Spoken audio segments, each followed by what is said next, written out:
రాజశేఖర రెడ్డి కూడా అంత సంక్షేమం ఇవ్వలేదు కదా. అంత సంక్షేమం ఇచ్చి ప్రతి ఇంటికి ప్రతి మనిషికి మంచి చేస్తే ఆ తర్వాత ఈ స్థాయికి దిగజారిందంటే ప్రాబ్లం ఏంటి అనేది అబ్జర్వ్ చేస్తే సంస్థాగత నిర్మాణ లోపం. కార్యకర్త పై నాయకుడితో అటాచ్ అవ్వాలి, పై నాయకుడు ఆ పై నాయకుడితో అటాచ్ అవ్వాలి. వీళ్ళందరికీ ఒకళ్ళకొకళ్ళకి మధ్య ఒకటి కాదు 10 సార్లు కలుస్తూ ఉంటుంటే అప్పుడు ఒక అవినాభావ సంబంధం వస్తుంది. లోపాలు ఉన్నప్పుడు సెటరేట్ చేసుకుంటుంటారు, పరిష్కారాలు వస్తూ ఉంటాయి.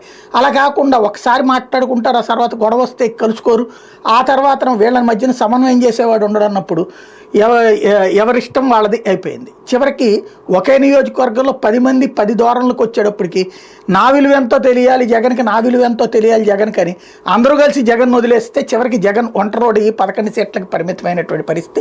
ఓ రకంగా అతను ఇచ్చిన సంక్షేమ పథకాలను అనుభవించినటువంటి ప్రజలు వేసినటువంటి ఓట్లే అతనికి వచ్చినాయి. కార్యకర్తలు తెచ్చే ఓట్లు పక్కకి వెళ్ళినాయి, నాయకులు తెచ్చే అవుతుంది. అందులో భాగంగానే ఇంతకుముందే మనం మాట్లాడుకున్నట్టు బూత్ కమిటీలు, ఆ పైన మండల కమిటీలు, ఇట్లాగ ఓవరాల్గా లెక్కేసుకుంటే అన్ని కమిటీలు టోటల్ ఒక వ్యవస్థ తయారైతే దాదాపు 18 లక్షల మంది ఒక సిస్టంలోకి వస్తారు.